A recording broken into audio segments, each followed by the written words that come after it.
The Secrets of Movies and TV Shows is brought to you by the StarQuest Production Network and is made possible by our many generous patrons. If you'd like to support the podcast, please visit sqpn.com/give. You're listening to The Secrets of Movies and TV Shows.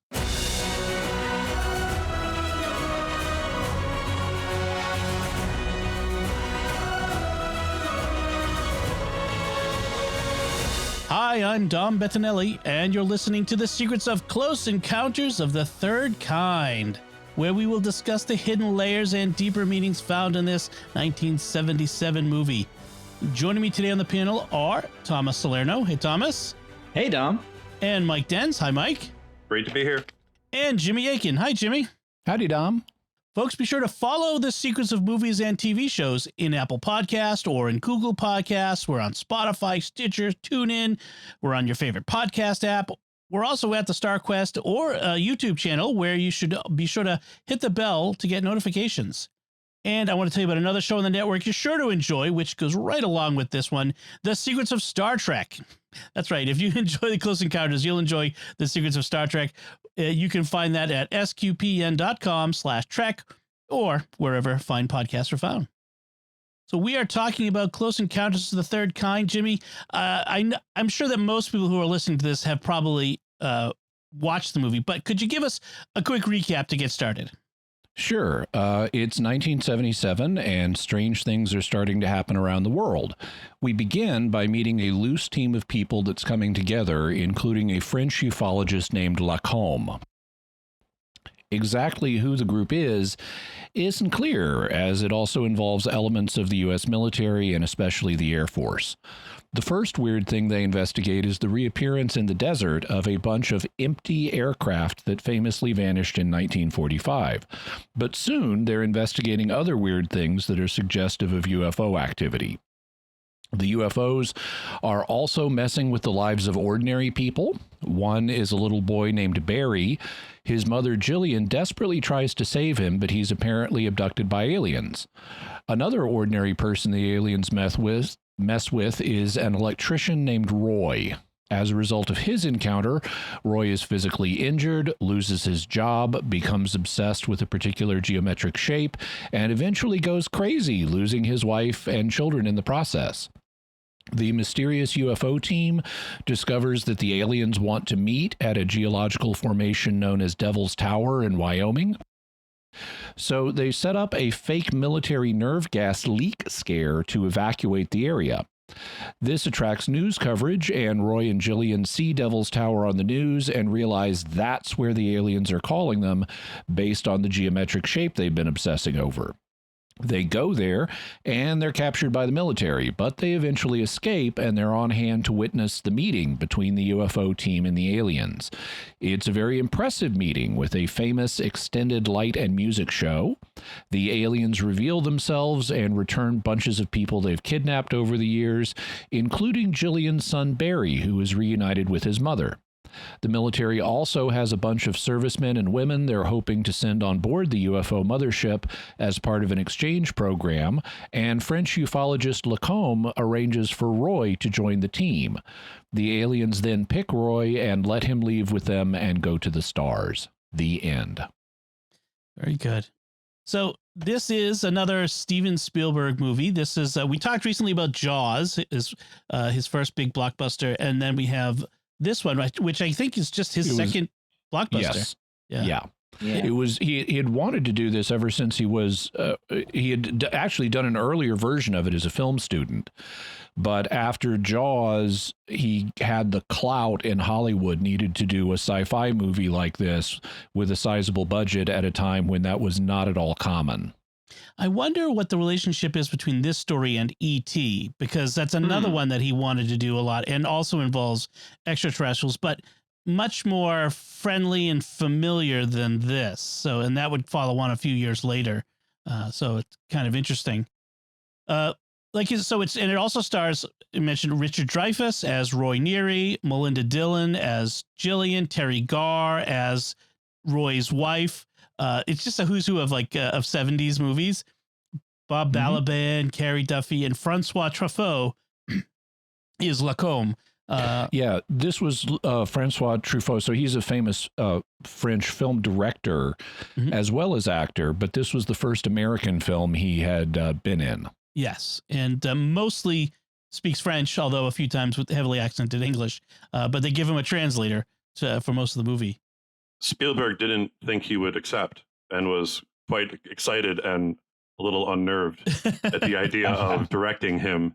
But he made it clear he had no intention of directing or helping direct. He was just being paid to act, and that was it. That's awesome. Yeah. We should also mention his character, Claude Lacombe, is based on a real-world ufologist named Jacques Vallée. Jacques Vallée is kind of a younger contemporary of J. Allen Hynek. Jacques Vallée is French, and he's also a venture capitalist and computer expert, but in his off time, he does ufology, and he's still around. He's 82 years old. I'm hoping to interview him for Mysterious World if I can make contact with him. Ooh, cool. Wow. Jimmy, you mentioned J. Allen Hynek. That's another name that people might be familiar with if they've at all paid attention to UFO stuff over the years. But he was an advisor on this movie, but he had some credentials, right? Yeah. So Steven Spielberg wanted Hynek to be a technical advisor on the movie because he wanted it to be, within the constraints of fiction, as realistic as possible to the UFO source material. And Hynek was an expert. He was an astronomer who had been working for the U.S. government, for the military as a civilian consultant on a variety of different projects related to UFOs starting in 1947. People are probably most familiar with the UFO project known as Blue Book, which ended in 1969. And Blue Book was active in the 50s and 60s. But earlier than that, there was this other series of them, including Project Sign, Project Grudge, Project Twinkle, and then eventually Project Blue Book. And he was there seemingly from the beginning, starting to act as a consultant in 1947. He initially was essentially a debunker.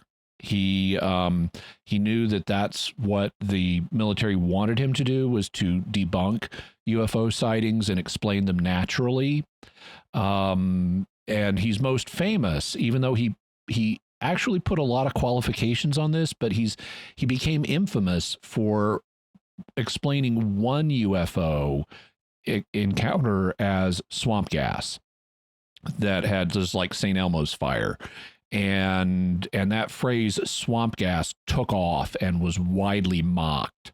But eventually Hynek, after going through all these accounts and interviewing witnesses and seeking natural explanations, he came to believe that no, there is something really weird going on here, and the extraterrestrial hypothesis should be taken seriously. And so he had a conversion from the debunker camp to the tentative believer camp, and he later founded his own UFO organization called CUFOS, the Center for UFO Studies.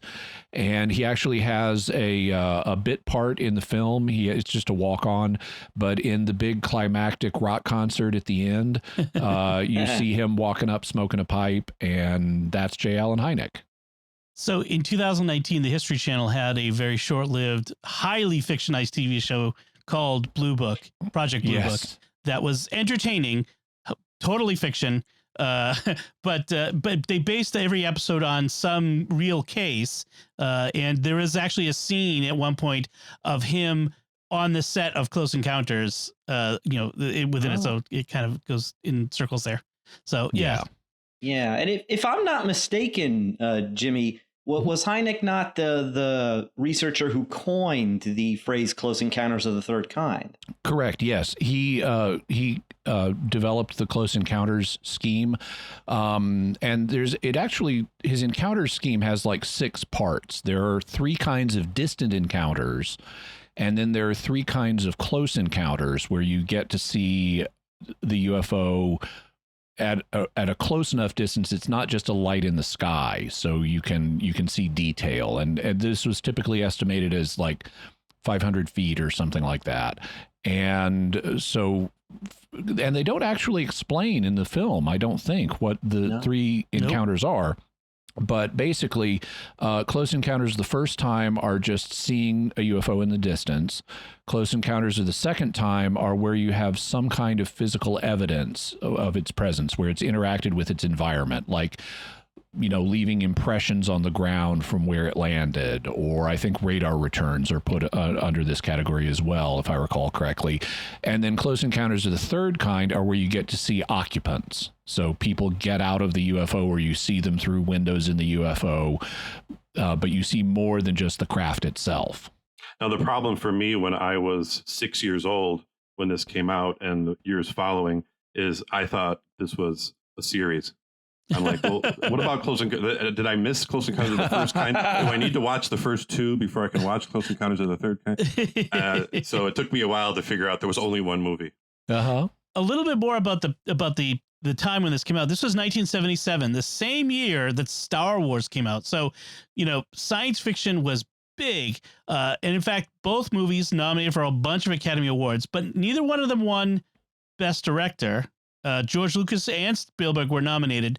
But what was let's see, I got it here. Woody Allen won for Annie Hall, and they neither one won Best Picture either, even though they were both nominated. Let's see, I was trying to find the list of Academy Awards. I'm still curious about music, because was Williams nominated for both? He was nominated for both, and I had the list of the 50th. It was the 50th Academy Awards, and I'm just pulling it up here. It was also.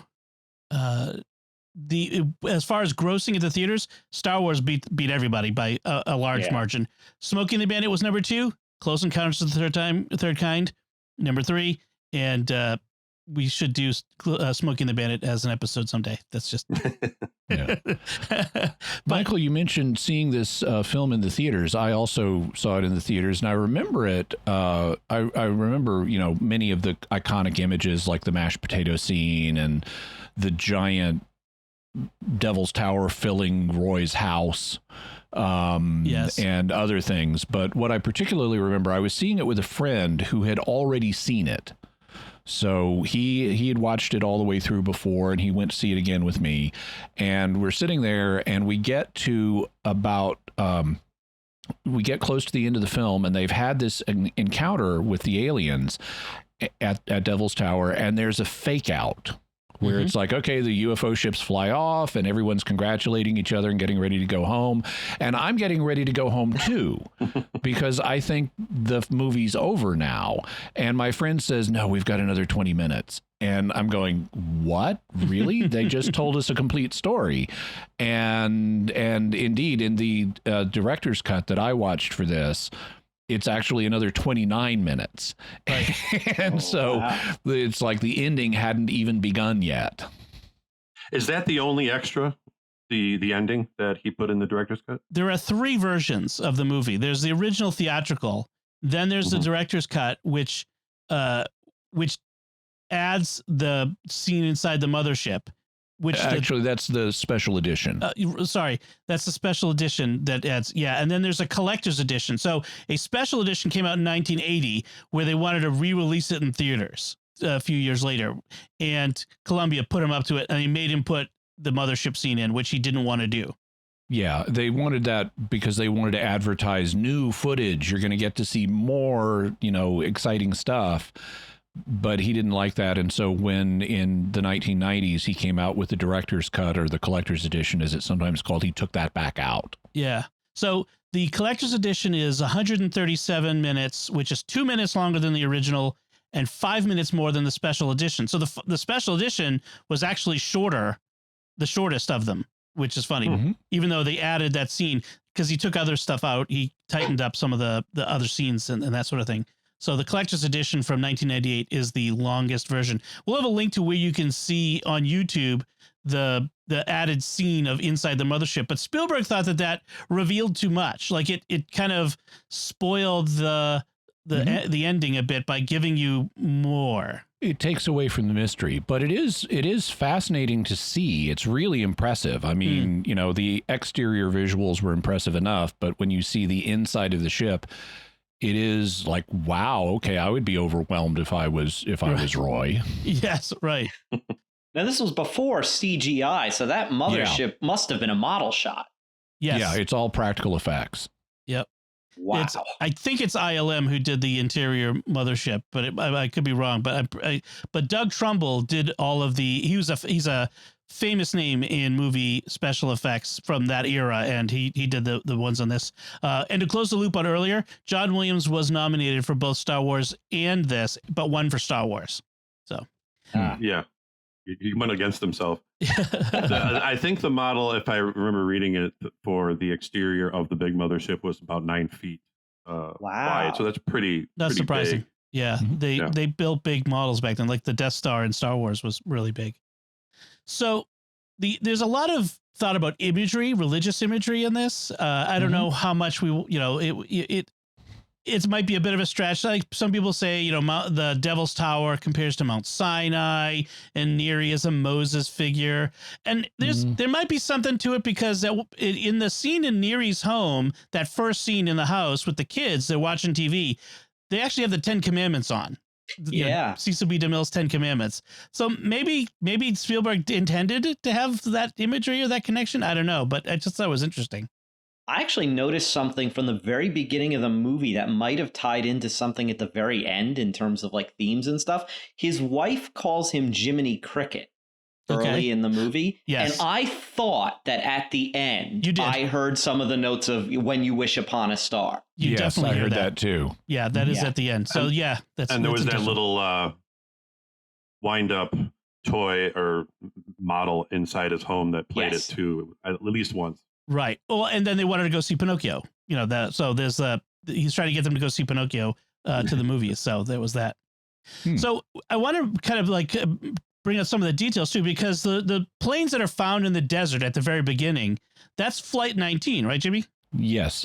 Flight 19 is famous as one of the flights that vanished in the so-called Bermuda Triangle, which we will be having an episode of Mysterious World on. Awesome. Even though they're from 1945, they're not from World War II because they took off in December of 1945. So the war was already over at that point, but they were leaving Florida on a training exercise, and they later radioed in and said, "We're lost. We don't know where we are." And they disappeared. The conventional explanation is, well, they got lost and they crashed. And that is borne out by the official military transcript, but there is reportedly, or I should say there was reportedly, a ham radio operator or something, some kind of private person with a radio rig, who overheard an additional bit of the conversation with one of the pilots saying they look like they're not from this world, and so you can take that for what it is. It's a little suspicious. Number one, the military didn't have that in their transcripts. And this was not in an era where they were censoring this stuff. In fact, 2 years later in 47, they're launching investigations into this. Also, how would, it's possible, but how would a pilot in December 1945 know what something would look like if it's not from this world? This is before the UFO craze started in 1947. So there weren't stereotypical UFOs yet. And if you just saw a big light or a big disc or something in the sky, you wouldn't automatically think extraterrestrial, because when the UFO craze started, people did not automatically think extraterrestrial. Like we talked about in the original Kenneth Arnold sighting, when Kenneth Arnold saw the first saucers in mid-47, he thought, and they weren't quite saucers, but he thought they were some secret government project. And so that's what a lot of people would have suspected. And I love the fact that the planes are like brand new. They still get all their fuel in them. It's like they've skipped 30 years, which is what it was, 30 years from 47 to 77. So they started up. One of them started up. Yeah. And then all the guys come running toward the propeller. I'm like, stop. I know you haven't seen Raiders of the Lost Ark yet, but stop. One thing, so this scene is one of a number. This is right at the beginning of the movie, and it's one of a number of things that really kind of reminded me in watching this. I mean, I think this is the first time I've seen this movie since certainly the 80s, maybe the first time since the 70s. But in watching it today, this so much reminds me of the X-Files. This is like an X-Files movie, and it has that same kind of cinematic sweep that the X-Files would in taking us to the desert and to foreign locations and things like that. It has this kind of global feel like the original X-Files movie and like some of the two-parters in the X-Files. You also have the same kind of themes of you've got this government investigation going on and there's secretive stuff going on, and then you have Gillian and Roy as kind of our Mulder and Scully in a way. There are two individual protagonists who are trying to find their way to the truth against resistance and secretive organizations and so forth. But it really felt a lot. I can only imagine Chris Carter was directly inspired by this and probably watched it a bunch of times. There's even one moment where they're having one of the UFO campouts, and where people are gathering to on a roadside to watch for UFOs.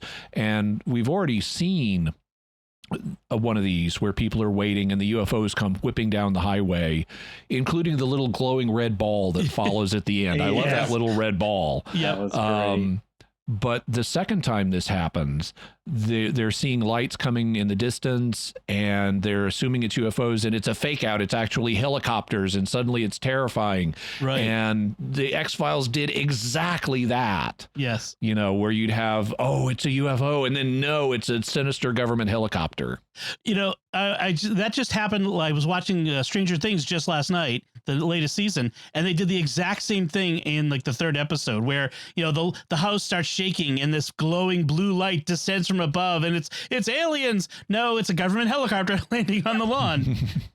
No, it's funny you mentioned Stranger Things, because you're watching that, and of course it's a period piece, so you're reminiscing about all the 80s outfits, hairstyles, they're using tape decks, all this, and then I go and watch literally hours later Close Encounters, and I'm like, oh yeah, another period. Oh wait, no, this was 77. They are using the tech they had at the time, which I really appreciate. Yep. And then it reminded me of Independence Day, and especially with let's go to the regular people, let's go to the military, go to the government, all these different things, all the way to the homage of the helicopter, which is Welcome Wagon, doing the lights to communicate. Right. And kind of, as funny as an exploding helicopter can be, I guess, like they're all like, they're opening up. Wait, no, hold on. They're trying to communicate, and they just blast them out of the sky. I'm like, okay, this isn't Close Encounters.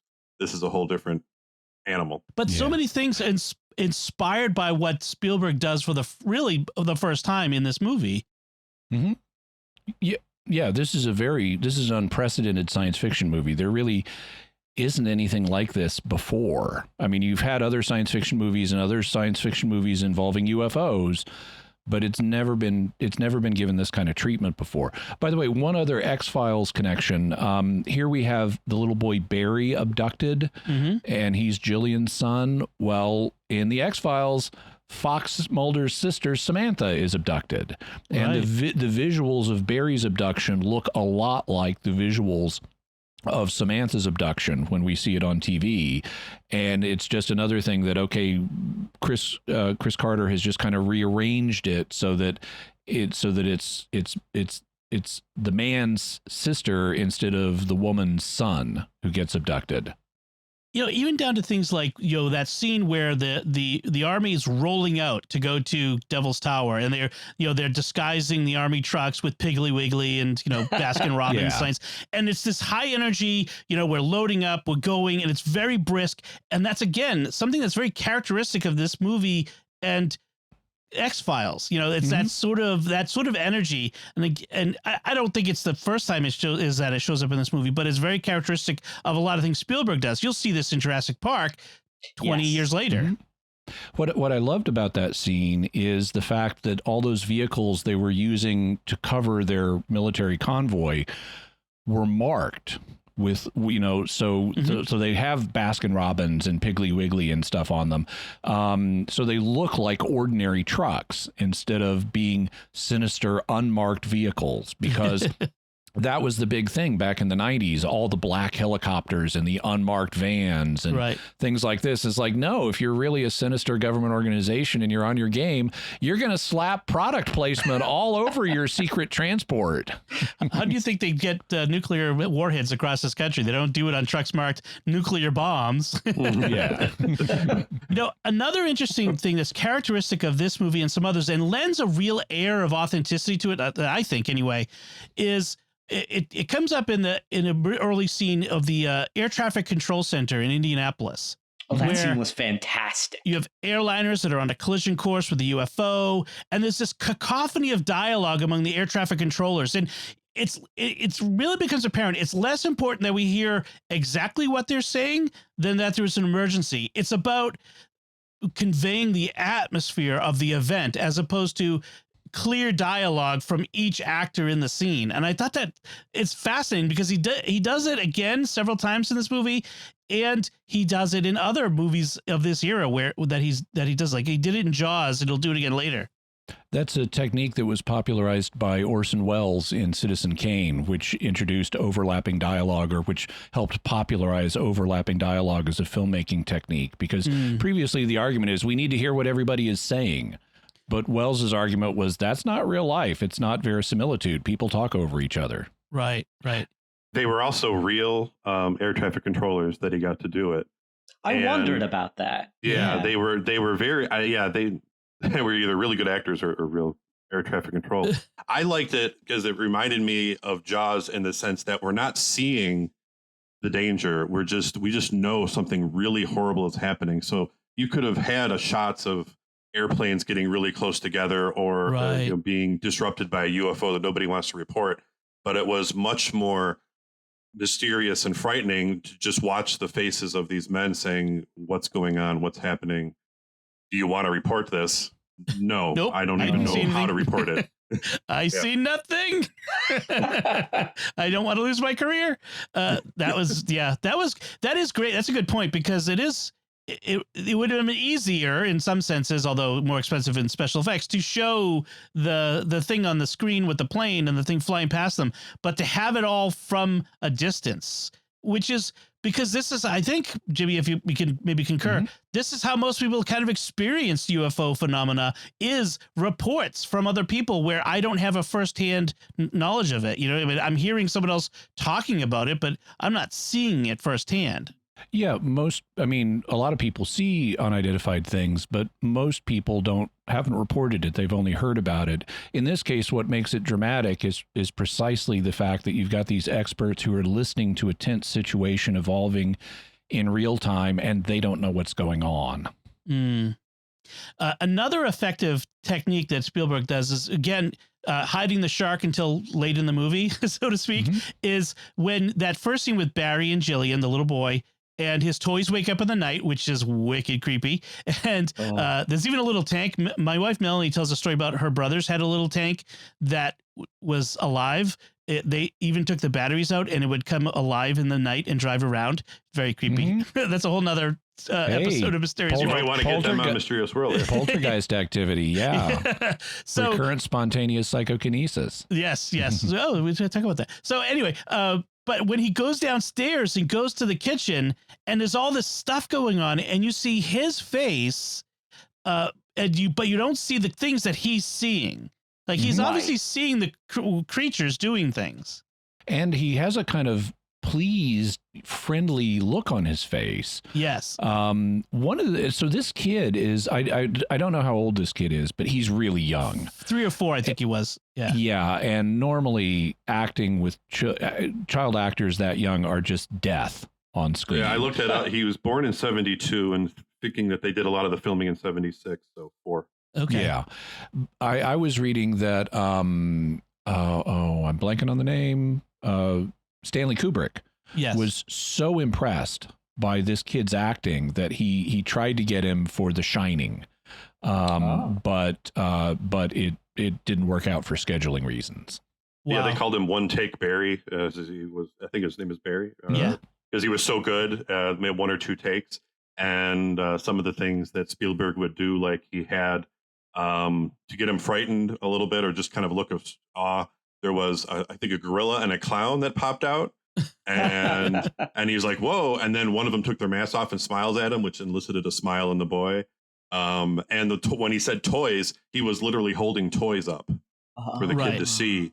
So he really, I mean, Spielberg was demonstrating, his obvious future with children actors like in E.T. and stuff, that he was good at that. Yeah. I love Barry's line later when everything's going crazy in the house and the vacuum cleaner starts moving around and he just goes, "Clean everything up," in this little kid voice. And I'm like, that's great. That's so charming. He even has a little bit of the look of the gray eye, the big gray aliens at the end. I mean, he's got the big eyes and the kind of the big head.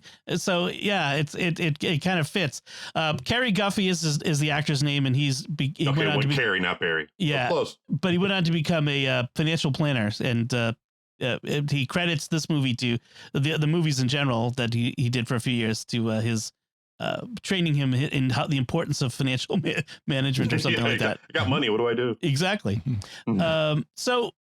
So then we have, that's Gillian and Barry, and we have Roy and his family, and it's very interesting dynamic in this family. You've got the son who's, I think he said he's 8. He says, how old are you? 8. If you want to see 9, you're going to go see Pinocchio tomorrow night. Yeah, that's what it was. So, they what was it? They're just doing model trains, and it's very frantic, and the house is kind of in an uproar all the time. And it's like, yes, that's my house. I have sons, and that would be my house. One thing I was kind of carefully watching in this is Terry Garr's role, because she's Roy's wife. Roy is played by Richard Dreyfuss, and so she's Roy's wife, and she ultimately leaves him. And I was interested to see how are they going to portray her, because it would be very easy for a lesser filmmaker to portray her as unsympathetic, in order to justify why she leaves him to the audience, because ultimately Spielberg needs our sympathies to be with Roy, but he and a lesser filmmaker, in order to make our sympathies be with Roy, would give him a harpy for a wife. And she is not that. She is very reasonable. I mean, she's not perfect, but she is very reasonable. She is in love with Roy early on, like when he takes her to the first UFO camp out. It's his second, but her first. Yep. She's like reliving romantic memories with him and gives him a kiss and everything. And dealing with this very well, I think she says. Yeah, and eventually he just goes completely crazy. Yeah. And this is, I have in my notes, I have at various points, but I say alien behavior, this incomprehensible is dangerous, because they just do so much in this movie that makes no sense from a human perspective.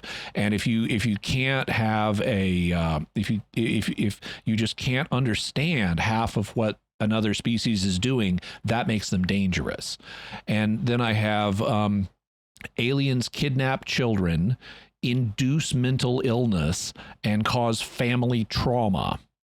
I then have, and by the end, after, quite a bit before the end, actually, Roy is just so obsessed. He's finally figured out the shape he's obsessing over needs to be a kind of cylinder, like an ice cream cone with its top ripped off, because that's what Devil's Tower looks like, only he doesn't know that yet. And he's just going around his yard throwing plants, ripping them out of the ground and throwing them in through the kitchen window, not even bringing them in through the door.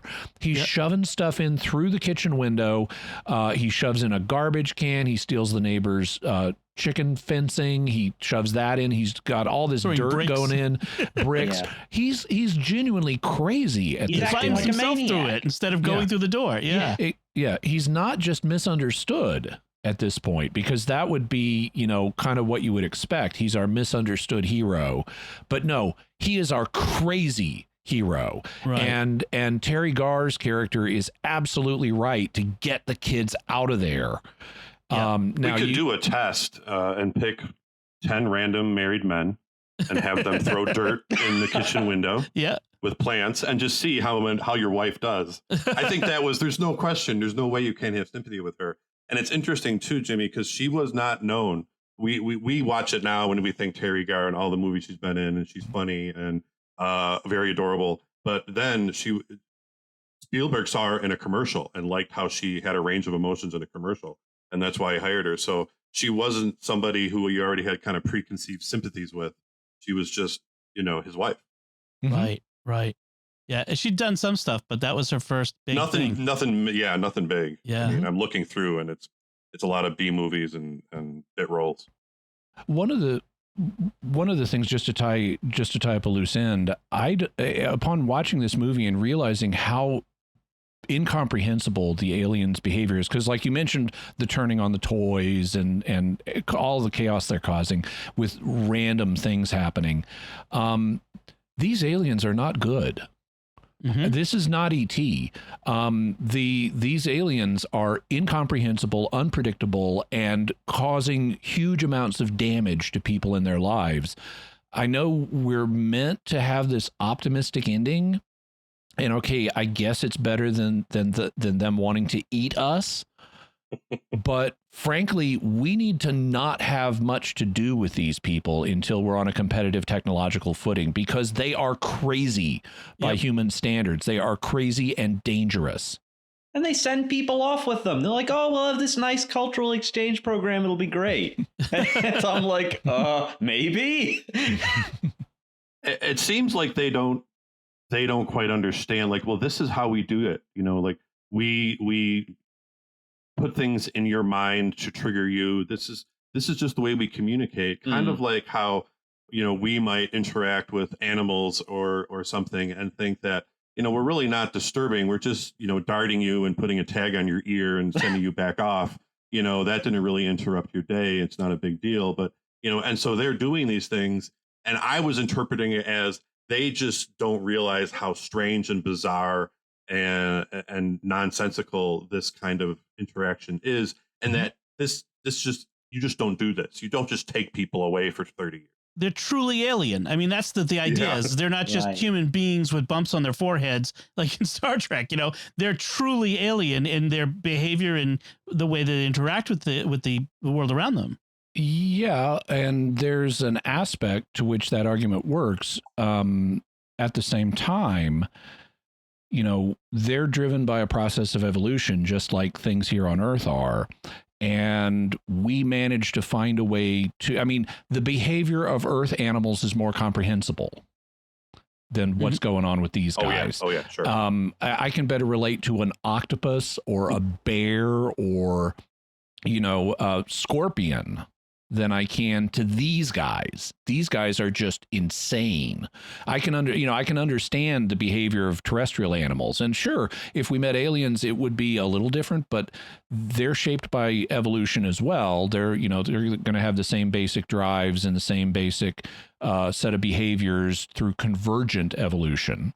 But these people are just insane. Yeah. By the way, especially if they're bipedal and, you know, two eyes and that sort of thing. I was wondering, is this movie the origin of like our cultural idea of the gray, bulgy-headed, bulgy-eyed alien, or was that in the UFO literature previously? That entered the UFO literature in the 1960s, most famously, and it may have been inspired by an episode of The Outer Limits. At least that's the skeptical explanation. But where that started to take off was after the Betty and Barney Hill abduction. They reported being abducted by short people with big heads. They weren't, depending on the account you listen to, because their accounts changed over time, but they weren't exactly the modern grays. But that's what developed in pop culture, and certainly Close Encounters of the Third Kind popularized that image. And there was a little bit of ET that you could see. I mean, you could see how ET came from them. I think the original puppet alien that came out had an extended neck. They all might have, but I know he did. Yeah. There's sort of a larger version, and then there are the smaller ones who are played by child actors. The giant one is a puppet, and wow, is it not a very good puppet? No. It and you looks never see really it again. bad. Yeah. For good reason. And the children were all girls because Spielberg thought they were more graceful in the way they would move around and stuff. But you can tell, I thought you could tell they were children just kind of bumping into each other in these suits. As they filmed them. Yeah. The giant alien puppet has like the worst legs and arms. They're kind of like pipe cleaners without the fuzz. And they just kind of bend in the middle for elbows and knees, but they attach to the body, and it just looks terrible. And I think it's the worst effect in the movie. It also didn't make sense that it was so big for what obviously was designed for the little aliens, but this thing had to crouch down and climb out. Like he didn't really fit the spaceship. This is actually something that does appear in the UFO literature, though. Really? In a lot of the abduction literature, there's a kind of taxonomy of aliens that are reported, and the grays, the little short guys, they're the most popular, or they're the most commonly reported. But then there are several other kinds of aliens, and one of them are the tall grays, who are like the grays, but they're either human-sized or even slightly bigger. And so that's actually something that does correspond to some of the UFO literature. One thing, Michael, that you brought up was, how the aliens have been communicating with humans. And you pointed out something that I had meant to mention, which is that, like Roy and Jillian, the reason they're obsessed with the shape of Devil's Tower and the reason they feel compelled to go there is because they have been mentally implanted. That's the term they use in the film, implanted with a vision of all this. And so they even have knowledge of the layout when they get there. They've never been here before, but they know where to hide. And stuff like that based on their vision. Because he sculpted it. He had three-dimensional knowledge because he sculpted it. And not only a vision, but a sense of this is important. He couldn't just let it go as something he had seen, but that this had an importance that compelled him to need to find out what it was. And so this is telepathic manipulation. These aliens are altering. It's not just that Roy becomes obsessed. They drive him crazy with telepathic manipulation.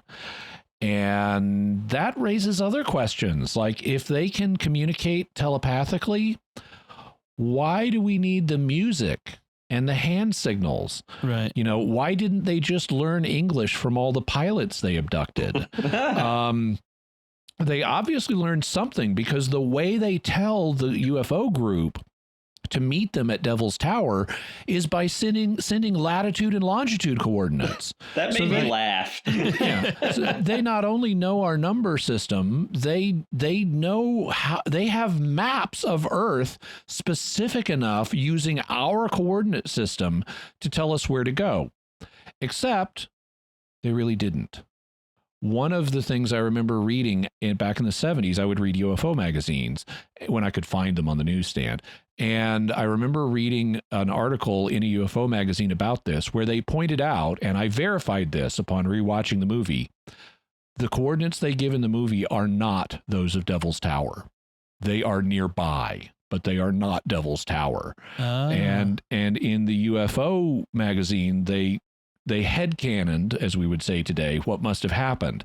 The aliens went to the correct location, found that we weren't there, and then came to Devil's Tower. What's that bright light over there? Let's go check what's going on over there. Those silly humans couldn't find their own place. Speaking of the tones, that is a big part of the movie. In fact, it's one of the enduring ideas from the movie is this tone that they came up with. Let me play it for you. These 5 tones that they use to communicate. And in fact, they first get the music when they go to India, and the people are singing this tone, which is a beautiful, actually thousands of people singing this beautiful tone.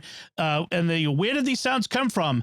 And I love the way that Spielberg frames the shot, like this guy standing on the hill yelling out to the crowd, and you don't see the crowd. They're out of frame, below frame. Where did these sounds come from? And then all these hands shoot up, straight up, pointing to the sky. Just a great framing shot. Yeah. I remember back in the 70s, and lots of other kids would hum those tones all the time. And they also introduce hand signs that correspond to them. And the hand signs they use were developed, and they mention his name in the film, but by a guy named Zoltan Kodaly. And they look cool, I guess, but I remember constantly mimicking the hand signs as a kid from the film. And I didn't know at the time, and you couldn't easily look it up, but those things are real. They're a system of what's known as solfège, or sometimes solfeggio, you'll hear it said.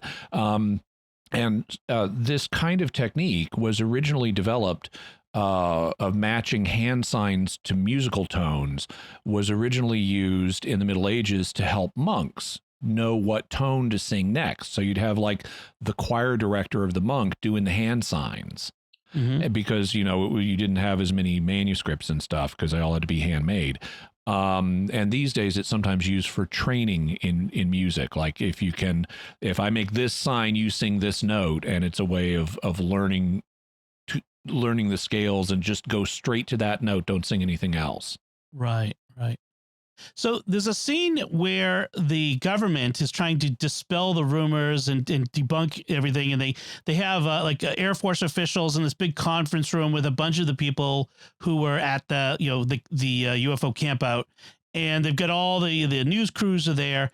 And the one civilian official says, Americans took 7 billion photos last year, and no one of them caught indisputable evidence of UFOs. And I love the fact that this old newsman says, I've been in the news business for a long time, and we've never photographed a plane crash as it happened or an automobile crash for the 6 o'clock news. So that doesn't mean anything.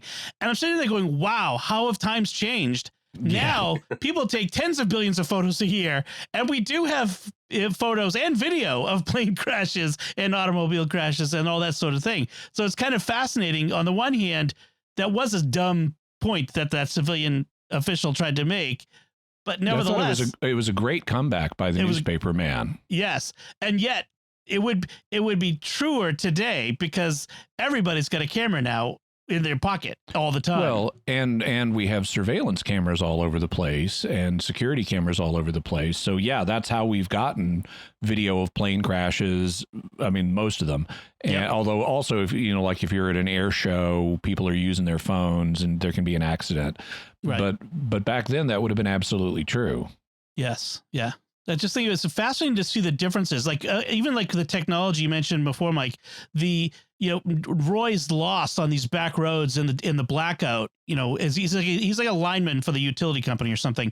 And he's lost and he's got a map that he's trying to follow. And he's, he doesn't have a phone on him, of course. There's no cell phones and no GPS. And it kind of plays into how the movie develops. And even later on when he's driving to Devil's Tower and he's driving down the country road with a map in front of his face and nearly causes a massive accident as he's driving into traffic. Everyone's leaving, and he's the only one going the other way. Right. And he even had a cool map that he pulled down from his visor, like a roll up map and everything. I'm like, well, that's pretty dangerous to have a map you could just pull in front of your face and block things with. But I mean, that certainly dated the movie pretty well with all the maps and everything. Yes. And that reminds you of we're backtracking a little bit, but it was interesting. I don't know what you thought of the first time he experienced.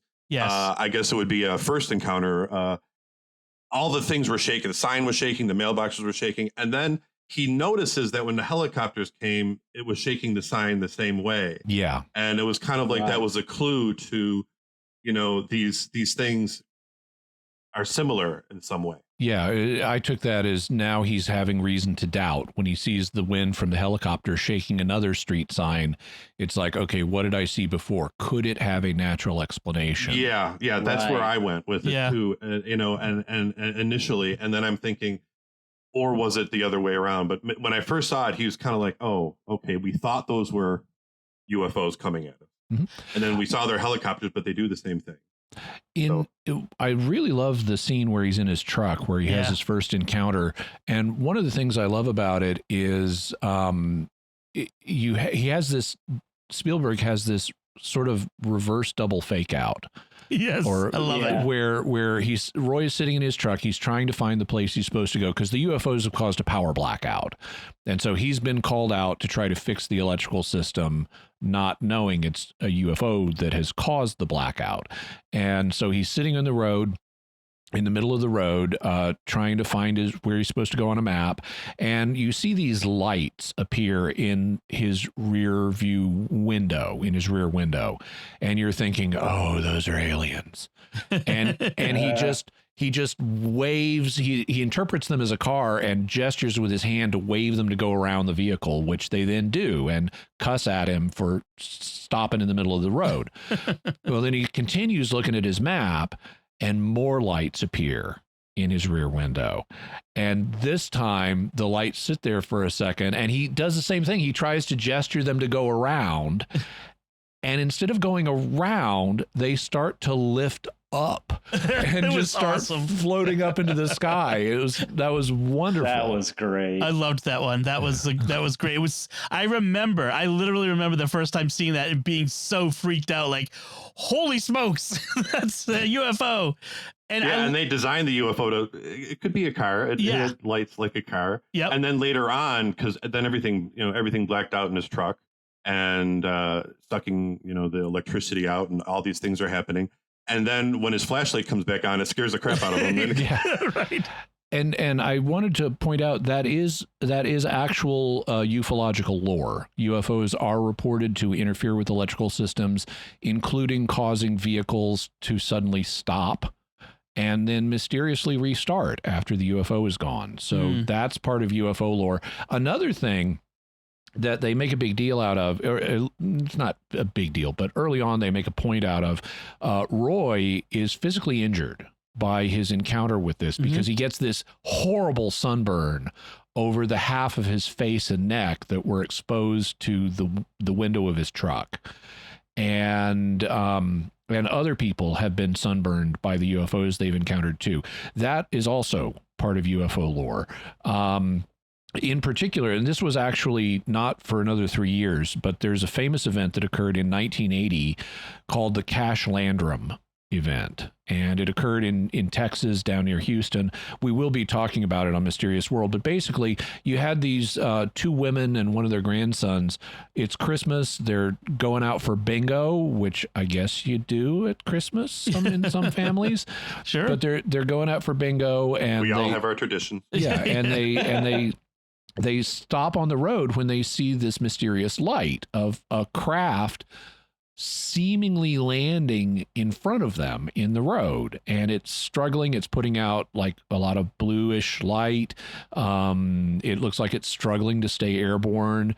They get out of the car, and actually one of the women, these were religious women, one of the women thinks it's the second coming and is like getting out of the car to greet Jesus. She burns her hand on the car handle.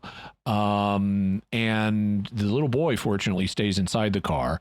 But they then see all these helicopters go flying over and kind of chase off the craft that was landing in front of them. And these people got radiation illness.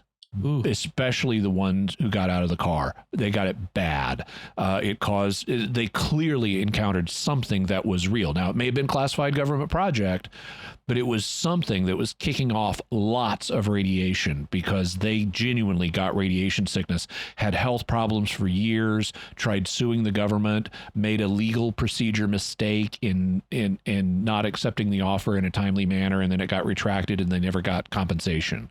But this is a real event, and there are others in UFO lore where like people get sunburns and stuff.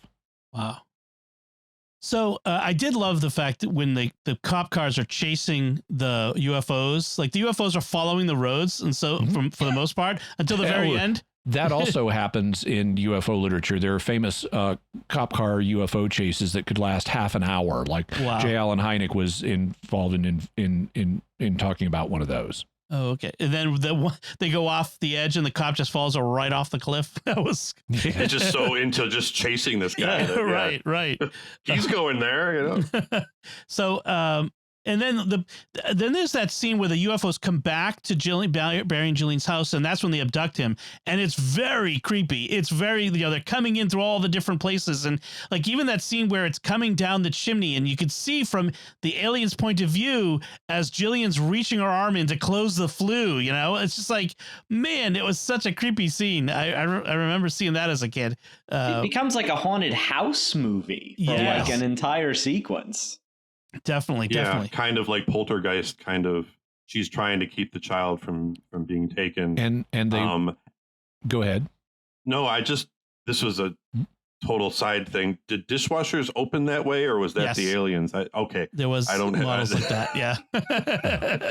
Also, I thought they totally broke it. I'm like, oh man, they ripped the top off. Also, when they do take the boy, they pull him out horizontally through the cat flap. Yep. And that's similar to the way visually similar to the way Fox Mulder's sister is abducted horizontally through a window.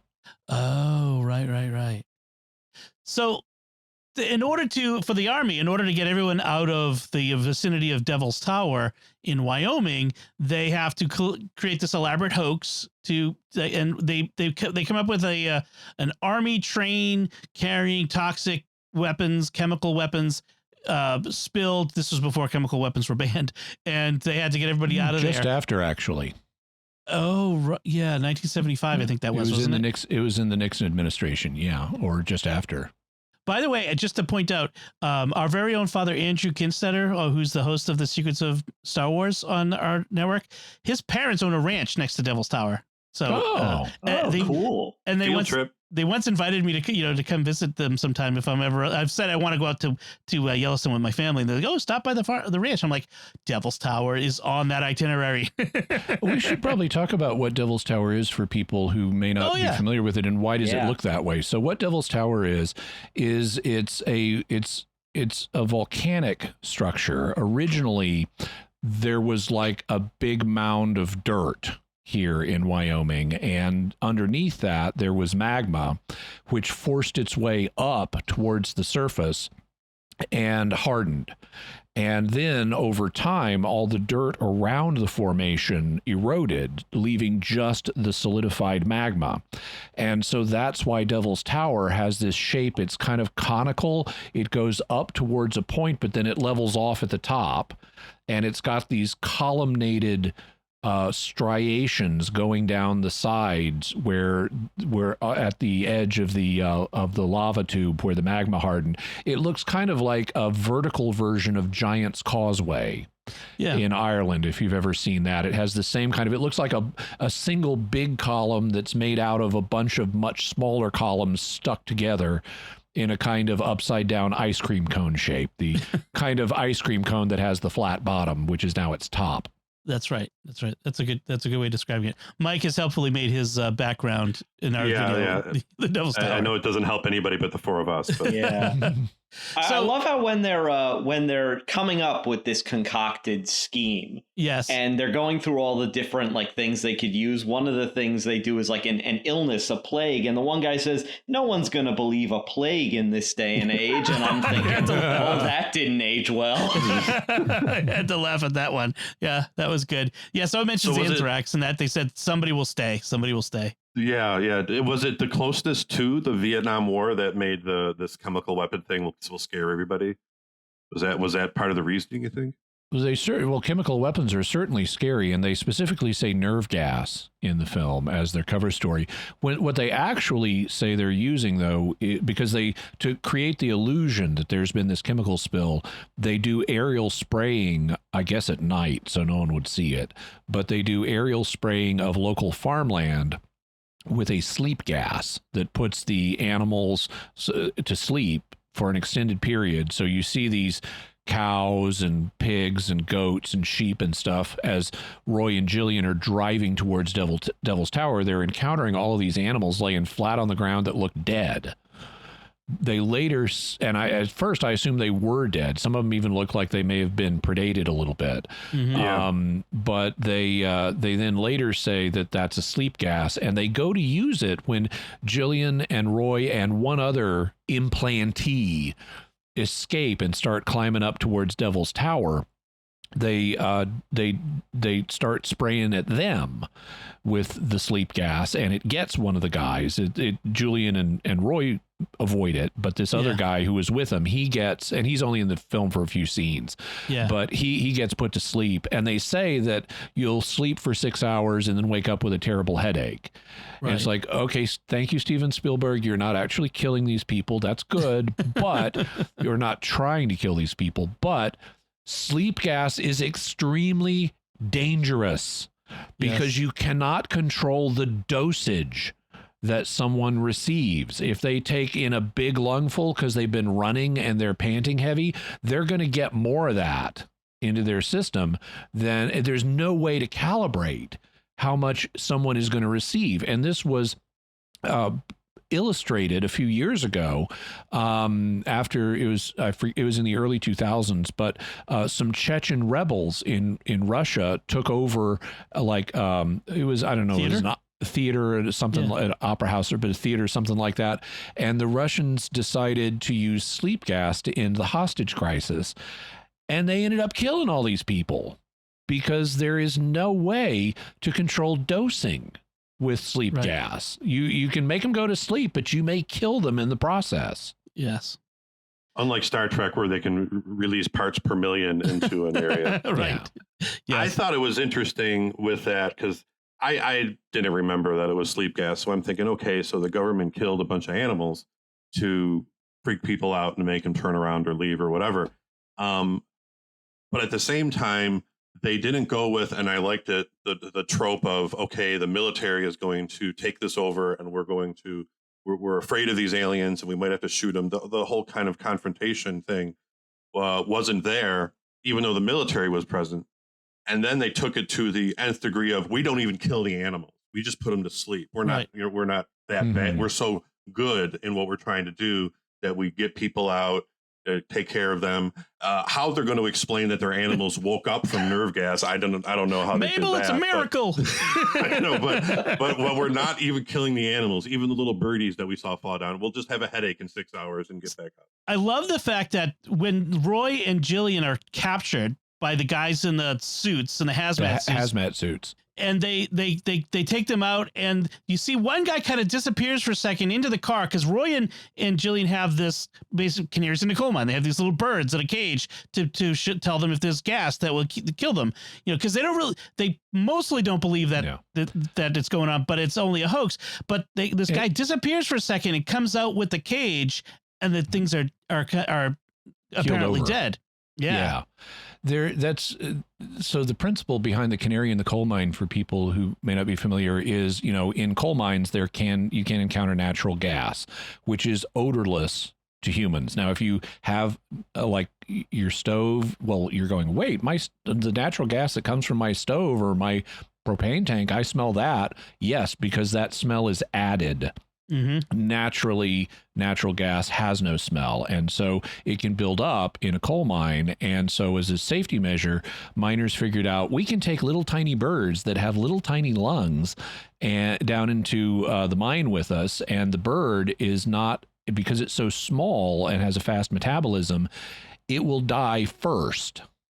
And so if the bird keels over, that means there's natural gas here. I need to get out of here. And so they have, as part of this nerve gas cover story, the people in Wyoming are freaking out. And there's this one guy who's selling animals to use as nerve gas detectors. Right. And then later they use it, and Jillian and Roy get a pair of them. They've got it in a cage in a car.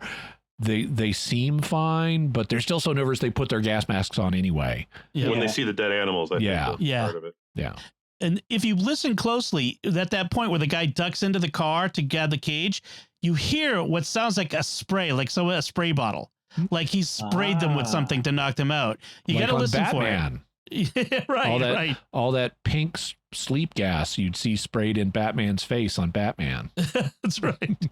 So yeah, these elaborate lengths of the hoax, and then they're captured in Neary. We see this interview of Neary and Lacombe, and Lacombe is trying to keep the hoax going, and Neary just is insistent. And finally, Lacombe says, "What did you expect to find here? You've risked your life against nerve gas. You've like this against everything that is reasonable. What did you expect to find here?" And Roy just an answer like, why? What is this ruining my life? Why is this thing come into my life to ruin it? I need an answer. I really love that moment in the movie. So Lacombe wants the army to let these people go because he basically says they were invited, and he imagines he says they belong here more than we. Right. He imagines that the aliens have implanted probably thousands of people, and only so many of them have made the connection with Wyoming and Devil's Tower, and then even fewer will try to go, and even fewer will make it this far, and it comes down to just 2 of them getting over the mountain and 1 getting to the ship, and so it's really kind of fascinating to see how Lacombe sees this reality, and eventually that's why he sends Roy on board the ship. So we get this scene of them on the other side of the mountain. They have the concert at Red Rocks, a little John Tesh going on. They're playing the music, then the tones, and you have these small UFOs responding to the musical notes, and it all ends. And like you said, Jimmy, they fly away, and you think that's it, we're done. Thanks everybody, that was great. Yeah, and the ships we see in this scene, there's like 3 of them plus the little red follow ball, which I mentioned earlier. I just love how that thing always shows up last. It's bringing up the rear. But we've seen these before, and they're relatively small, and they're not saucers. None of the ships in this are classic saucers, although the mothership we're going to see is kind of like a saucer, but it's been augmented with other stuff. Yeah. But we've seen these relatively small UFOs before, and they were like whipping over highways at the UFO campouts, and they were low enough over the highways. That's why the cop car followed him off the cliff, because it looked like it was driving on the road in front of him. Right. And so the familiar UFOs that we've seen, they show up, they do a little musical number with the humans communicating with them, and then they leave. And so all the humans are thinking this is done, we can go home now. And it turns out, no, that was just the hello party. And now that we've checked out with them, they're going to bring in the real people that want to talk to us. And they do the same thing in this that Spielberg does in Jaws, which with the music is every time we saw the aliens before, we would hear musical tones. Here, there's no music as the mothership arrives, and it just comes out of the clouds, and very, very sinister clouds. In fact, the clouds it start encircling Devil's Tower in this ominous fashion, and there's this rumbling and flashes of light in the clouds, and there's a great bit of direction on Spielberg's part where Gillian, who is hiding up in this kind of crevasse. Roy has already gone down to the flat top where they've been meeting the aliens, or where they've been talking to the aliens. Gillian didn't have the courage to do that. Since Barry wasn't here, she didn't go down at first. And so as the clouds are ominously circling Devil's Tower, she turns around, and we get this reverse angle shot of her staring up into the sky, seeing something impressive coming. Right. And it's a very effective visual moment. And if you pretend you've never seen this movie before, you're thinking, did we just blow that first contact? Right. Is because now this is turning spooky. And then the mothership shows up, and it turns out that it's okay after all. That was the welcome party. Now didn't a bunch of other ships precede the mothership? A lot of other different bigger kind of things came with it, and then they all kind of made room for the mothership. Yeah. Okay. And there was one point too, the Devil's Mount, what is Tower. Tower. Excuse me. Devil's Tower is got a little black speck green screen where they're putting their landing area in there, and it really fit in well, except one time when the mothership really lit up Devil's Tower, you could clearly see that landing strip wasn't really there because it wasn't being lit correctly. And because the landing strip is really in Alabama. Right. Yeah. Right. That's where they filmed that sequence. Okay. And I also want to point out that as I'm watching this, I'm thinking, despite a lot of things, they're not guarding this very well. I mean, I guess they're really hoping everyone is gone because of the evacuation, but it seems, to a certain extent, not that difficult to infiltrate this landing strip. I mean, if people are around, there's nobody guarding it. They're kind of like, we're safe now. And Roy and Jillian, you got to see this from pretty easily. Yeah. And you got to see the slideshow from a long distance. That's for sure. I like when it looks like the one fella is going to try and stop Roy, but he's just running for the porta potty. Yeah, I was going to mention that. It's awesome. He's so freaked out. Got to get to that porta potty. So we have this scene of the music back and forth, and then the guys trying to play the organ with in response. It starts slow and speeds up and gets too fast. They have the computers take over, which is great. 1977 computers, like that whole thing. We're syncing up, and they go. It's like a player piano effect now with the computers in control. That's right. Someone pointed out to Spielberg long after he did this that his father was a computer programmer and his mother a musician. and didn't think of it at the time. Yeah, he didn't think of it at the time, but he goes, "Look, did that influence how you did that?" Like, I don't know. And then, of course, there's a relatively famous moment in the concert where, we're trying variations on the theme, the 5 tones. And so we're varying it. We're mixing it up. At one point, they try just the first 3 tones in a kind of, it's kind of like shave and a haircut. And you can expect the other person to go 2 bits. Yep. Well, they do da da da and wait for the aliens to finish, and the aliens go bomb bomb with so much force that it shatters the windows of the observation booths they've got set up. That's right. Yes, which is in character for these aliens of not really knowing how to be gentle with us and how to treat us well. The one thing that I really enjoyed, and you can go try this, I was watching it. For some reason I was having trouble hearing the voices. I don't know if it was my stereo, but I turned on the subtitles, and when you got the subtitles, it gives you like, this is Roy and Roy speaking, and it says, what he's saying. And there is the point where the spaceship decides to communicate with the Jaws music briefly. Yes. And the subtitles have spaceship, and it says plays music theme from Jaws. I saw that too. Awesome. I was like, whoa. And it's a little scary because have they been talking to the sharks first? We could be in real trouble if sharks have been the ambassadors from Earth. We could all get eaten. That's right. Sharknado. Shark Week. I had that in my notes too. Like this, the big ship makes sounds like Jaws theme. So, and then we have the ship, lands, quote unquote. It was a landing, a ramp, I guess. Yes. And we have abductees coming out, and they're from all kinds of eras. If you look close, you can see people who are obviously wearing stuff from the late 19th century. I don't know if we saw anything earlier than that. We had the Flight 19 crew, which I was kind of taken aback because one of the guys said Captain U.S. Navy. They got that wrong a little bit. It's actually, there was a Captain U.S. Marine Corps. I was kind of he looked young, and I didn't think a captain would be flying a plane. The Marine Corps is part of the Navy. Well, naval service, but a Marine would never say Captain U.S. Navy. Never, ever. So we also the aliens apparently abducted Steven Spielberg's dog Elmer because he comes down the ramp too. Yeah. That's right. Well, that's another connection to them talking to sharks because he was Roy Schneider's dog in Jaws. Yeah. Oh, okay. So, it all connects. It all connects. Yeah, and then they're crossing people off as they obviously are prepared to receive these abductees because they're crossing names and pictures off as people arrive, which is fascinating. You can't imagine what it would be like for these people to return. That would be a fascinating sequel.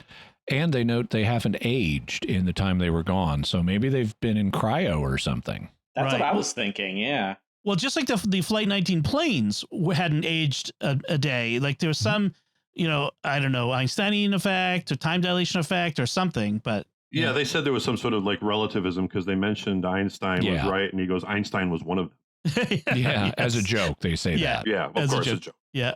Or was it? Or was it? There is an interesting scene as they're preparing this group of astronauts. Let's just call them astronauts, cultural exchange students. As they're preparing them to go, they're in a prayer service led by a chaplain, either a Catholic priest or a Anglican minister or something. But he was in vestments and the whole thing. I think we're meant to understand he's Catholic. And also, like in a military chapel, this is an ecumenical interreligious chapel because they have not only a cross and a holy water bucket in the background, but also a Star of David. And that's typical for military chapels. They will be interfaith. And then you like turn the cross around or whatever. Now it's crucifix. You do Catholic mass. You turn it back around. You bring your Baptists in and all that kind of stuff. Right. In his prayer, he references them going on a pilgrimage, which I think is an interesting idea, a way of framing this thing that they're embarking on. I really appreciated this scene because this is very realistic. If we had people that were about to go on an exchange program to outer space under these circumstances, knowing as little as about all this, they would want a prayer service first. They would want to go to confession first. They would want to have the Eucharist first. They would want to do all this stuff. Yeah. And it really does speak to the time, the 1970s of, this was much more of the time in a movie. You'd see this in a movie. You'd see it a lot. You'd see a lot of religious stuff in movies in the 70s. In fact, is it Kaufman who directed the 1978 version of Invasion of the Body Snatchers? But he put Richard Dreyfuss. What was it? Richard? No, it was Robert De Niro as a priest in the background swinging on a swing in the Invasion of the Body Snatchers 1978 version, because there were so many priests in movies at the time. It was kind of a trope. And that's a year after this. But even today, it would be realistic to have this kind of service for personnel before they go off on a dangerous mission like this. And I don't think Neary was in the prayer service. He was still getting prepped. Yeah. And it's interesting. I guess in one way you could say the prayer worked because none of them got taken except for the one guy who didn't make the prayer service. I think it depends on which version you watch. I think one of the three versions has the others going too. Oh, they do? Okay. Well, yeah, I watched the theatrical. Okay. Maybe not then. I always understood that we see him go aboard, like they come to him. But I always assumed that they were just bringing up the rear, like they were going too. It looked to me like they picked him out and kind of bypassed everybody, and they're all like surrounding him like children and touching him, and he goes up, and I don't remember seeing any other red suits walk up the ramp. There weren't any in the director's cut. My memory from 1977 was I thought all of them went. But then in the special edition in 1980, it's only Roy who goes up. And then in the director's cut that I watched from like 1998, it is also only Roy that goes up. So maybe those other people didn't get to go. Interesting. Okay. Yeah. And then as we mentioned it before, as Neary says goodbye, we hear "When You Wish Upon a Star," the song, which is apropos. And we have this, and the music rises. Before the aliens bring in the sharks and they eat Roy. Come aboard. We're having dinner. to serve man. It's a cookbook. So as the movie ends, we have this the uprising music. It's a very optimistic theme, and we're kind of left with this life out there is friendly and wants to be understood. And I know, Jimmy, you pointed out how this alien life is scary and incomprehensible. This alien life is insane. Yes. But really, I think Spielberg is advancing this idea because so many science fiction movies of the era of earlier were life out there will be scary and it's a menace. And even afterward, a lot of the movies were the same way. But Spielberg in this and in E.T., really advanced this idea of maybe life out there is friendly. Maybe life out there is just something we need to get to know. And there had been other movies like that as far back as the 1950s, including The Day the Earth Stood Still and Plan 9 from Outer Space. Right. That's true. And Star Trek, and TV, sci-fi, and that sort of thing as well. So, so anything else we didn't cover in this, Thomas? Did you have any other notes on this movie? No, I think we covered it pretty thoroughly. Okay. How about you, Mike? Anything left to say about this?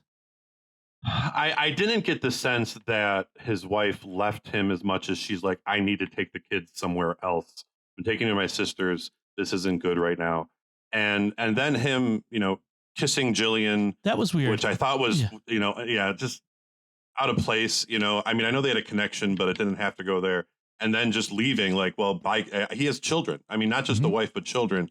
So, and I did read that Spielberg would have not done that. Like if he had to do it over again, he either would have explained it better or not have him leave his family to go to outer space. So that wasn't. Yeah. Didn't hit me good. And that's something that I was thinking about as well. Now, there is a scene after he goes crazy and is throwing all the stuff through the kitchen window. She takes the kids and she is so mad at him and scared of him at this point that when he tries to climb on the car, she just drives off anyway, and he's like thrown off onto the ground. And so she's physically assaulted him she's just committed vehicular assault on her husband. And I think that's something that Spielberg meant to indicate just how serious this is from her perspective and how much damage has been done to their relationship. But then later, after he builds the giant Devil's Tower sculpture in their living room, which like goes up to the ceiling, she calls him on the phone, and we don't hear her side of the conversation, but she's giving him extremely bad news, and it's extremely upsetting to Roy. And it's like, we have to talk. We have to meet. We can't talk about this on the phone. And I interpret that as she's telling him she wants a divorce, and she's taking the children. And that's that's Spielberg's way of freeing him up to have the romantic side plot with Jillian in the third act of the film. It's because Terry Garr is definitively broken with him and is taking the kids, so he doesn't have kids anymore, effectively. And so you have this juxtaposition or counterpoise between Jillian, who gets her child back and stays, whereas Roy has lost his children and goes to space. She initially lost her child, got it back. Roy lost his kids, and so he leaves. And now has several dozen little alien children to follow him around. I remember back in the day, I read the novelization of this, which Spielberg co-wrote, and I remember reading, like, one of the aspects of the film is it takes place over an extended period. This isn't just a few days. Yeah, that's something I wanted to comment on, because as you watch the film, it becomes clear that this is happening over a long period of time. But Spielberg has not effectively communicated that early on. Right. Almost immediately after he's had his first encounter in his truck, and then he comes home and he's all amped up and he takes his wife and the kids out on one of the UFO campouts, to look for him. They get back, and like the next scene, his wife tells him his boss has called and fired him. And I'm going, what? Why did he get fired? He didn't do anything wrong. He didn't make it to the electrical site he was supposed to go to, but it wouldn't have done any good anyway. The lights came back on as soon as the UFO left. So why would he get in trouble for that? And there even was a opening thing where it said present day. Yeah. In the beginning of the film. Confused me. But he never followed that up with, like, he could have kept on saying, days later, other indicators with text in the screen of where are we? So I thought that was ineffective storytelling on Spielberg's part. That's a flaw in the movie, that if he wants to advance from time to time like that, he needs to give the audience early on more of a signal, because I was halfway through the movie and I'm thinking this has taken place in 2 or 3 days. The only indication I found of the passage of time was that Roy's face, the burn on his face, healed between scenes. You know, like, oh, the time must have passed. Yeah, there's that, although that could be explained by makeup error. Sure. But also, like, as he gets more obsessed, and by the way, we need to mention the mashed potato scene. Yeah, yes. Because at one point, as part, by the way, so early on at one of his UFO campouts, he meets Jillian and Barry, and Barry is making a kind of mud mound that looks kind of like Devil's Tower, but it's got this rounded top on it. Mm-hmm. And Roy says, "Oh, the last couple of days I've been seeing that shape everywhere in pillows and other things." And it's like, yes, that's called the Baader-Meinhof phenomenon. It's common. You get something stuck in your mind and then you see it everywhere. Right. And it doesn't mean you're under telepathic domination by aliens normally, but in this case, apparently it does. And he then keeps sketching and trying to recreate this shape, and it's always wrong. He's always unhappy with it. Famously, there's this scene at the dinner table where they're serving mashed potatoes in an enormous bowl of mashed potatoes for that number of people. Yeah, and it compared to all the other items in the vegetables and the meat, and then there's like a Thanksgiving size tub of mashed potatoes. That's how much we serve at my table, but that's okay. Well, Roy starts scooping enormous amounts of mashed potatoes onto his plate and playing it with his fork, trying to put the striations on it. And that was the first time he got the striations right, because he had a fork. Yeah. And he started doing that. And this is one of the most famous scenes in the movie. It was later parodied on Saturday Night Live and stuff like that. And then eventually he's doing another sculpture that's out of clay, but he's got the rounded top on it. And eventually he things have become so tense. And there's actually, in the mashed potato scene, he's clearly freaking out. He's so obsessed with the mashed potatoes. His family, I should say, is freaking out. And his son, his oldest son, who's sitting next to him, starts crying, just silently. Tears start rolling down his cheek because he sees his father disintegrating mentally next to him. And Roy is saying, like, don't worry, I know Dad's been kind of strange, but I'm still Dad. And his son is just, crying. And later there's a fight between him and Terry Garr, and the son is crying again. And it's really, it's very effective, affective. It's very moving. But then Roy's making the clay model, and he gets basically an ultimatum. He realizes he's gone crazy, and he swears off all this UFO stuff. He starts tearing down this extensive collection of clippings that he's posted to the wall, and we never saw him post those clippings. So to me, that was a clue. Oh, this is substantially later. Yeah. Because it would have taken time for all of these clippings to get published and for him to read them and collect them and put them up on the wall. So to me, that was what signaled a lot of time passing. And then it's in that scene, as he's tearing down his clippings and throwing away all his UFO stuff, he goes to the clay model he's made and is tugging on the top of it to try to push the whole thing into the trash can. And instead the top comes off. And that's when it most resembles Devil's Tower. And then he falls right back down into the black hole again and becomes re-obsessed. And that's when he goes crazy and starts working on the giant version in their living room. Yeah, claiming that he feels good now. Yeah. He just needs to put all this dirt in there.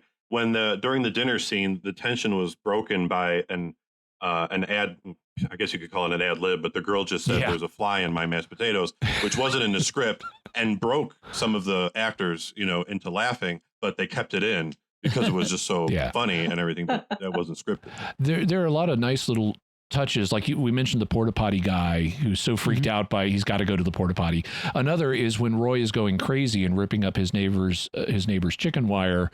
She holds a hairdryer on him like a gun from the window because she doesn't know what else to do. He's like the Kravitz lady next door, Yeah. and Wit's Yeah. always watching. Yeah. Oh, and I like when he goes to steal the garbage can. He doesn't even let the garbage guy throw the garbage in the truck. He just pours it onto the street and walks off with it. And the guy Well, he looks needed at him some like, of the garbage. yeah. Apparently. And the guy looks at him like, really? Really? And later, when the garbage truck has gone off, you see the garbage man did what he should and left the garbage right there in the street for, like, you poured it out, you pick it up. Yeah. It's not my job to pick it up. Yeah, yeah. It's there's so much of this movie has entered into the cultural lingua franca. I mean, it's just part of our culture now.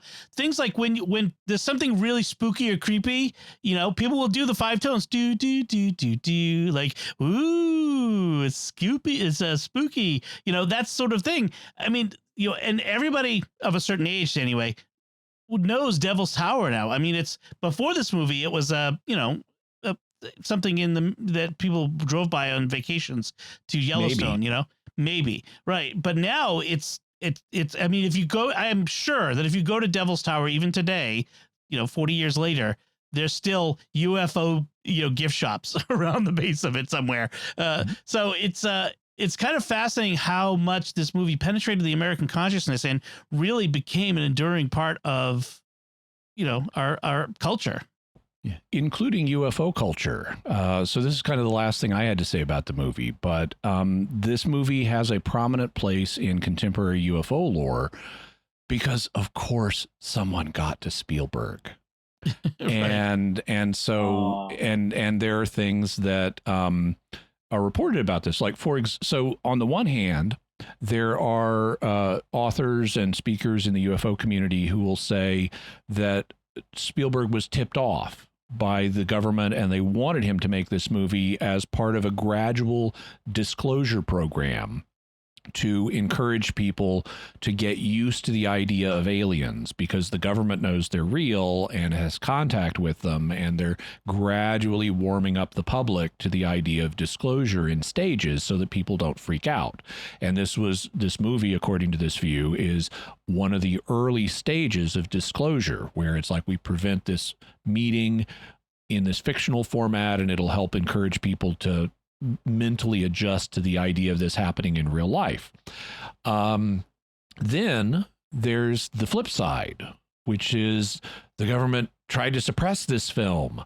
And as evidence for that, they will cite the fact, which has been confirmed by Steven Spielberg, that now apparently the Air Force didn't want to participate in this movie, and neither did NASA. And according to Spielberg, NASA sent him a 20-page letter explaining why he should not make this movie. And that was actually something he took as a good sign that this was hitting a cultural nerve if they wrote him a 20-page letter. Basically, the reason they didn't want him to, or in essence, the reason they didn't want him to make this movie isn't because it would upset disclosure plans or anything like that, or at least that's not what they said. But basically, he had just made Jaws and freaked out everybody about going to the beach. Right. And they didn't want him doing the same thing for aliens and causing an alien panic like there had been a shark panic. And then you'd have all these people terrified of aliens and seeing them and reporting them, and it would be a huge mess. And so that's why they didn't want Spielberg to make this movie. But that didn't stop rumors that either it was part of a disclosure program, or maybe the government's right hand didn't know what its left hand was doing and NASA was trying to stop it. And then there is the final sequence in the movie, the actual meeting with the exchange program. Now, there have been reports in the UFO literature of meetings like this. Going back to at least there were reportedly, this is according to some UFO authors, Eisenhower had a meeting like this at Holloman Air Force Base, where Ike and the aliens got together and they did some kind of exchange thing. But in 2005, there was a series of alleged UFO leaks about something known as Project Serpo. And Project Serpo was this. According to the leaks, in 1965, there was a meeting like this where we had a bunch of our personnel, not as many as we see in the film, but we had, I think it was like 9 or something, 9 U.S. service people, mostly men, but there were a couple of women, who were sent to this other planet called Serpo. The aliens took them on board the ship. They took them to their planet as an exchange program. And then weird stuff happened. Some of them didn't want to come back. Others died. And all of them had radiation poisoning eventually, and they died prematurely anyway. And this all started to come out in 2005. And so you will have people in the UFO community saying that's what Spielberg was tipped off with. He was given early knowledge of Project Serpo, and so that explains the final sequence in the film. Of course, correlation does not mean causation. It can go the other way around. Steven Spielberg's film Close Encounters, with its exchange program, looks like that's actually what inspired the 2005 Project Serpo reports, which appear to have been written by our old friend Counterintelligence Agency, or contributed to by our old friend Counterintelligence Agency and known liar Richard Doty. Oh, no. Richard Doty. Oh, and man. So these days, and if you want to know about Richard Doty, you can go back and listen to episodes 143 and 144 of Mysterious World, where we talk about Paul Benowitz and Richard Doty. But these days, Project Serpo is widely regarded, even in the UFO community, as a hoax. Although, in fact, a disinformation hoax. Although you will still find people who say that's what Steven Spielberg got covert information on, and he based this sequence on it. Wow. Yeah, that's the amazing thing is like it's curious to me, like, that Close Encounters and Star Wars came out at the same time. And I wonder if Star Wars counterbalanced some of what could have been like the shark craze of Jaws, the alien craze of Close Encounters. I wonder if it kind of watered it down a bit, because Star Wars clearly a high fantasy, science fantasy type of project that really gets us looking out into space, but kind of mediates a little bit of the presentness of Close Encounters. Also, Star Wars was vastly more popular than Close Encounters. I mean, they were both popular, but Star Wars was much more popular. That's why Disney has a Star Wars franchise and not a Close Encounters franchise. Yeah.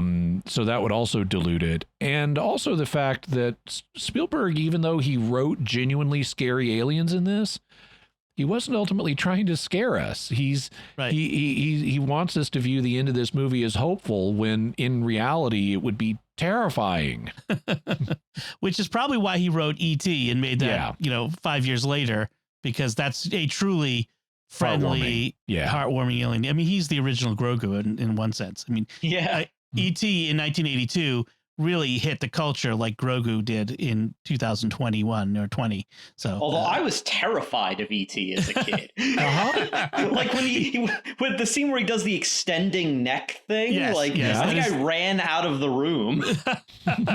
He is not as cute as Grogu, that is for certain. All right. I think that should do it for us this time. That was a great discussion, guys. I really appreciate you all joining me for this. We do want to take a moment to thank our patrons who make it possible for us to create Secrets of Movies and TV shows, including Clint C., John R., Mike M., Brett, and John M. Their generous donations at sqpn.com/give make it possible for us to continue the Secrets of Movies and TV shows and all the shows at StarQuest. You can join them by visiting sqpn.com/give. So we would love to hear what you think of Close Encounters of the Third Kind. You can let us know by commenting on the show at sqpn.com/secrets, or at the StarQuest Facebook page, or send an email to secrets@sqpn.com, or visit the StarQuest Discord community at sqpn.com/discord. Until next time, Jimmy Akin, thank you for sharing with me the secrets of Close Encounters of the Third Kind. And Mike Denz, thank you as well. I won't do that to you with my voice, but my pleasure to be here. And Thomas Salerno, thank you too. Thanks so much, Dom. It's been out of this world. And once again, I'm Dom Bettinelli. Thank you for listening to the Secrets of Movies and TV Shows on StarQuest. And remember,